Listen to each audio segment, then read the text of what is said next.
You are now tuned in to the Storm Tracker podcast.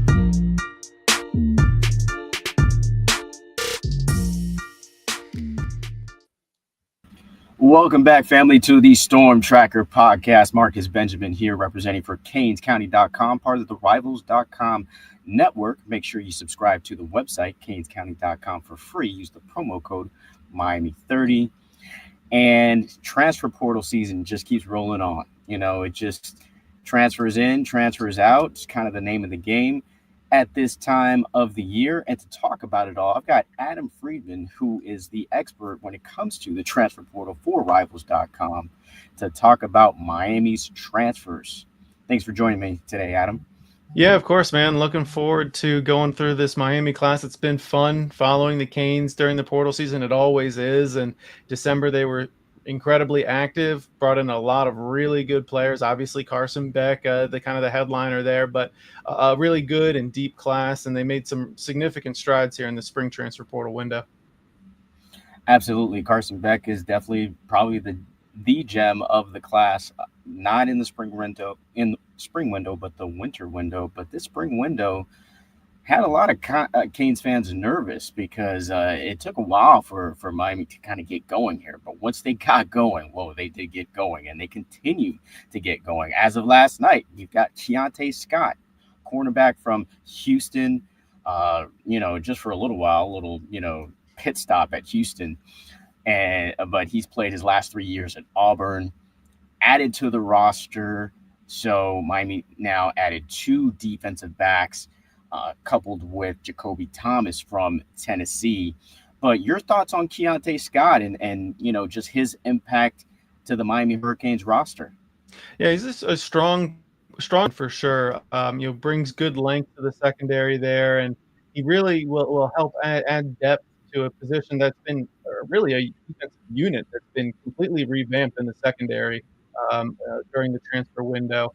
OJ Frederic obviously is returning there, and hopes are very high for him. But pretty much every other position in the secondary is going to see probably a brand new starter, somebody who's come in through the transfer portal window this cycle. We're not talking about previous cycles anymore. In this cycle, Keontae Scott's going to have a chance to find his niche there and make his presence felt on the back end, using that size, that length, and his experience as well. Yeah, Miami's got like a loaded DB room all of a sudden. Last year, it was a detriment, let's just say, to the team. Miami had the best offense in college football and the number 1 overall draft pick with Cam Ward, yet still couldn't make the playoffs because, Miami couldn't stop a lot of offenses from scoring. So they went in with acquiring players from the transfer portal, especially at defensive back. So they actually tried to get AJ Halsey, and there's this, of course, huge controversy about him, as he wanted $2 million. I don't know how much truth there is to that. Maybe there is, maybe there isn't. But do you think Miami kind of missed out on AJ Halsey, or did they dodge a bullet there? And also, do you think, that $2 million rumor is real? First off, yes, they missed out on an incredible talent, right? Like one of the best DBs in the transfer portal cycle, not just the spring transfer cycle, a top 30 prospect in the transfer rankings. Really all Big 12 selection last season.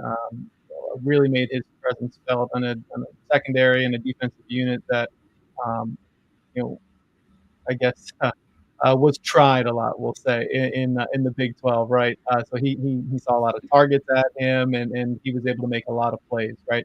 And so that type of experience would have been a major boost to the Miami secondary. We're looking at this group right now. It's interesting to see how he would have fit in if he were to have picked Miami.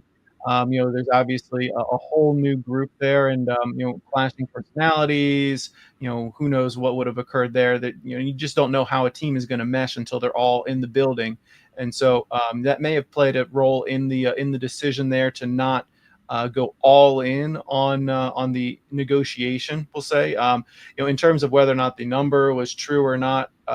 it's all negotiation, right? It's all the quote unquote game, right? We're looking for uh, if I'm an agent, I'm looking for the way to get my player, my rep, or my client, I should say, the best possible deal, right? And putting something out there, floating something out there, whether it's from Miami or from the agent side or the player side. Who knows who's to say there, but um, it's all part of the negotiation.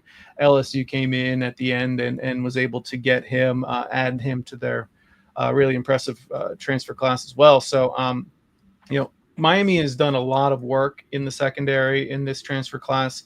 I think they're pretty satisfied with how they've done in the portal, what their defense is going to look like in this upcoming season, and it's just a matter of this secondary coming together as a unit to make sure that number one they improve off of last year, but number two they are not a detractor from the success that is this coming season, right? Like they were last season. So overall, Miami fans should be really happy about how the Canes have done in the secondary this cycle, but losing out on a potential team leader, essentially, it does sting a bit, sure, but the unit has the talent now to be really strong, and should kind of help lessen the sting a little bit of losing like a player that many thought could be a future star in Zaquan Patterson.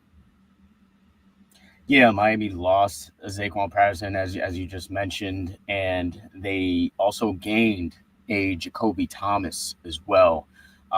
Many feel like Thomas is like more of a consolation prize, because they weren't able to get an AJLC. But I think he can be an impact player. I think he can be a player that is going to stimulate competition in that defensive back room. That defensive back room is absolutely loaded right now because you got a potential starter in Zachariah Poyser. He's a guy who Miami got through the transfer portal in the winter window, and he seems like he's in line to be the starter for Miami. And you still have veterans on the team like Markeith Williams, who looks like he is stepping up from what we saw in spring. And then you also have Charles Brantley, who is a guy who they got from the transfer portal as well in the winter window from Michigan State, who seemed like he was going to be slotted as that nickel corner. So now you bring in a Keontae Scott. So you kind of wonder, like, okay, is it going to be Scott? Is it going to be Brantley? And then you're assuming that it's going to be Xavier Lucas, who they also brought through the winter window as your starting cornerback, along with OJ Frederick. But where does that leave like Damari Brown, who at one point was considered maybe one of the best corners of his class? So he has filled out, and he is looking to really have a bounce back year from last year where he had an injury for most of the season. So when you kind of talk about all of these defensive backs, where do you think Jacoby Thomas really kind of falls here in that room? Yeah, his experience is going to really help him, right? Almost 1,500 snaps in his career. He's a senior. He's really done a good job. He did a good job last year of making his presence felt for Tennessee. I think he had more than 20 tackles. He had a couple of pass breakups. He even had a sack last year. So his experience is going to pay dividends there in a secondary where there is some experience, sure, but seeing the type of competition that Thomas has seen throughout his career, right? And in particular last season, going up against SEC offenses, right? Lucas coming over from the Big Ten, Brantley coming over from the Big Ten, Poyser coming up from the I guess FCS level. We're looking at a group of transfers in the secondary that isn't quite familiar with the type of competition that Thomas is. So that's going to pay dividends for him. It's just going to be about how does he mesh with this group? How quickly does he pick up the system? How coachable is he, right? And essentially how quickly can he perform at a high level when camp opens again in August?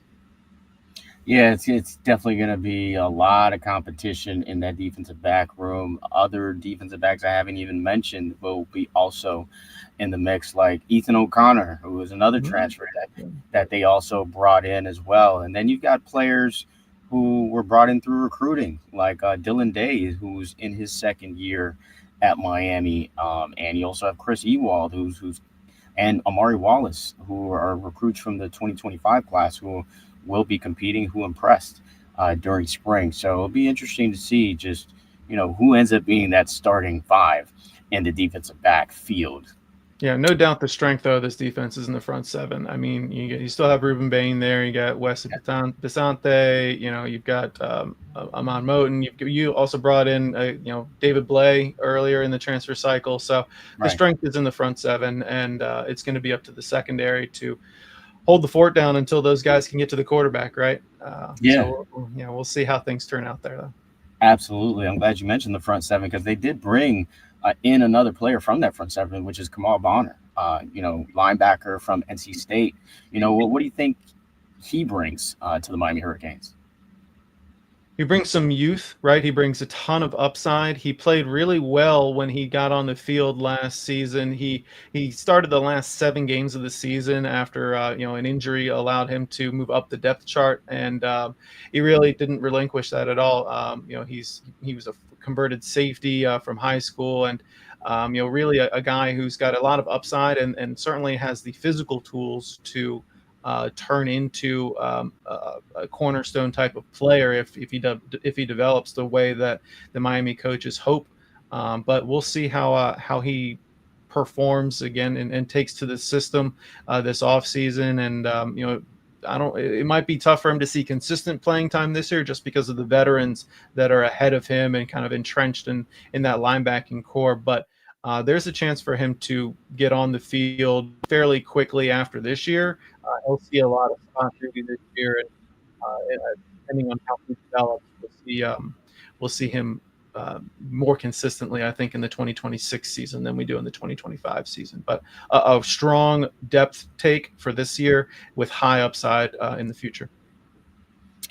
Yeah, definitely going to be interesting to see kind of how his career progresses or if he even stays with Miami. You know how this world of college football kind of works these days. Like you said, he's a young guy and he's got a lot of years ahead of him.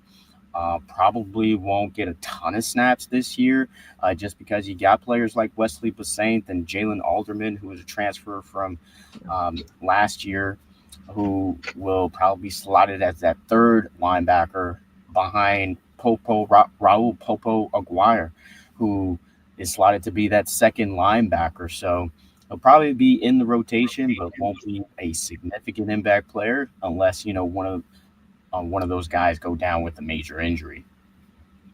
So let's switch over to the offensive side of the ball, the more exciting, I guess you could say, side of the ball, the one that the fans really pay for. They like to see touchdowns and explosive plays. Let's start with the running back, Sharmar Brown. I like him probably the most out of all of these transfers. He gets me the most excited because I feel like he can make a direct impact to this team in 2025. Miami's got a pretty solid running back room with Mark Fletcher and Jordan Lyle, who are projected to be, 1A, 1B starters for next year. But then you throw in a Sharmar Brown with some championship experience with 1,000-yard rushing season already on his resume. What kind of impact do you think he can make for the Miami Hurricanes? Yeah, you kind of mentioned it there. I mean, a bigger back, but there is some depth already in that Miami running back room. Over 1,000 yards last year, 15 touchdowns for FCS champion North Dakota State.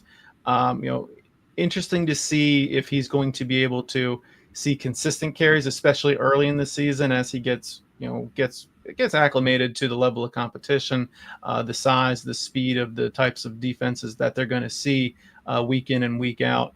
His average yards per carry, not as high as you would hope for a player who was as heavily recruited as he was, but Again, he's not a real game breaker type. He's 5'11", 215, more of a pound the rock type of guy who's going to be able to move the sticks eventually. We'll see.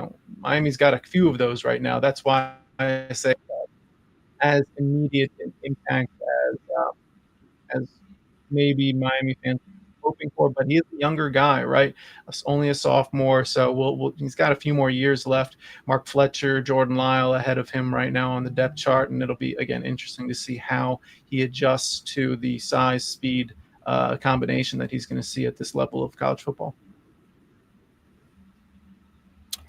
Yeah, well, what I like about this spring transfer portal window is that Miami addressed their needs. There was a concern with depth at running back and other position groups, obviously, but they addressed this need, and I think you feel a little bit more calmer, I guess you could say, if you're a Miami Hurricanes fan, with the addition of a Sharmar Brown, because running back, we all know that's probably the one position where there's the most attrition.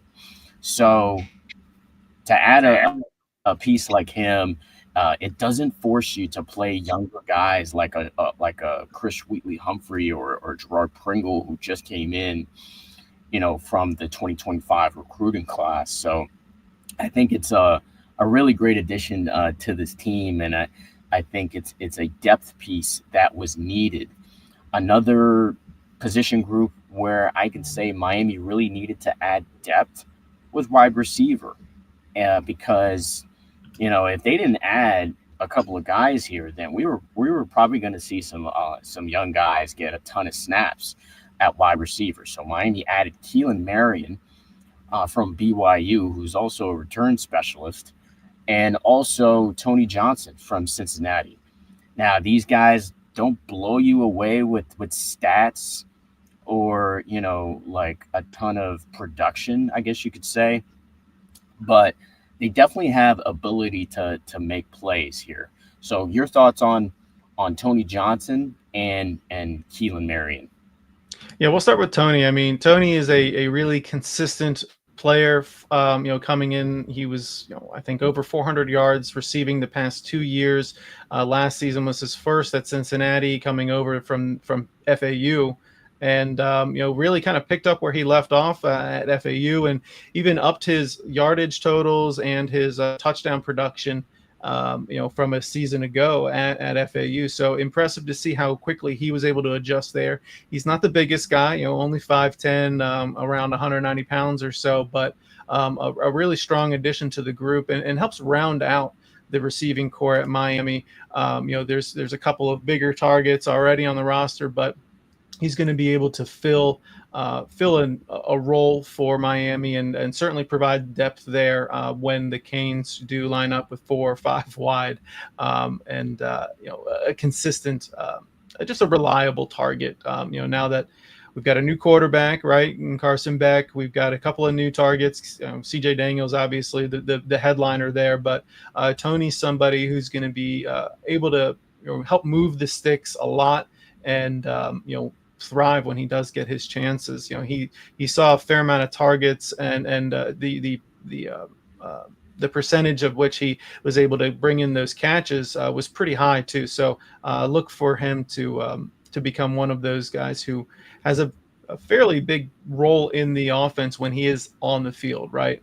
He will see his targets, and he will command some attention from defenses when he does line up there. It'll be interesting to see how Miami is able to throw him into the lineup and make use of him to either move this, free up other receivers to make more plays down the field. So a good player there to keep an eye on. Not 11 yards per reception last season is that's a first down every time he catches the ball, essentially. So we'll see how things turn out there. He did only have one game when he went over 100 yards receiving, so do keep that in mind. But something to look at when he does see the field. He's going to see his targets. He's going to bring in the catches more likely than not, and he's going to help keep the offense on schedule. When you look at what they're doing with with Marion. Yeah, Keelan Marion. He's I mean, All-American returner, right? So he's going to have an immediate impact on special teams, right? Really impressive to see what he's able to do there at BYU. Over 26 yards per kick return. So we're going to see Miami start with better field position than they have in the past, right? But he's also on the when he does line up at receiver, over 1,000 yards career receiving yards. So and he's got I think more than 75 catches as well for his career, 7 touchdowns as well there. So an experienced guy for sure on that side of the ball. Somebody who is going to kind of bring some more explosiveness to this Miami offense, and I would imagine he's going to have a few wow plays this year, not just on special teams, but on offense. He's going to, when he turns the corner, he's going to be able to pick up some big chunks of yards and help not just move the sticks, but create some momentum shifting plays there. That's good stuff for Miami Hurricanes fans to hear for sure. Adam Friedman joining me from Rivals.com. He is the Rivals portal analyst. And I got a question for you, man. Because obviously there's a lot of turnover with the transfer portal, like players coming in, players coming out. And we've been told there's a window, right? And that window has obviously closed a while ago, but yet we still see players, committing to, teams and maybe jumping in the portal or announcing that they are in the portal. So now Miami's brought in these 7 players in the spring window. Spring football obviously is now over. If I'm a player in one of these position groups, I'm probably thinking maybe I should, see what's out there or see, where I can be a starter because, they're bringing in veterans who obviously they believe can make an impact and get significant snaps. For wide receiver, going into spring, there were players that were kind of rumored to being, jumping into the portal. At receiver, Ray Joseph, was one of those players. Being rumored to go into the portal. Now that they've added a linebacker, does Jalen Alderman or any of these other linebackers now think that they should go into the portal? Of course, the DB room is absolutely loaded right now. Do any of these younger DBs kind of think okay, maybe I should jump ship here? Can they still do that? What is the protocol with this transfer portal, which seems to have no rules at all? Yeah, I mean, from the outside looking in, it really does seem that way. From what I have understood after talking to a lot of different people, it's more about when a player makes their intentions to transfer known, not necessarily when they file the paperwork. If they say to the staff, hey, we want to transfer before the window closed, then it seems like those players do end up finding their way into the transfer portal even after the window is closed. So, we're still seeing a lot of those players, pop up, right? Not as many. Sure, it's kind of slowed to a trickle, but there are players who have been in the transfer portal who are really kind of seeing their recruitment kick into high gear right now, right? We're seeing a lot of players still committing, taking visits, talking to a lot of coaches. We're hearing from a lot of agents about that as the weeks kind of go on, right?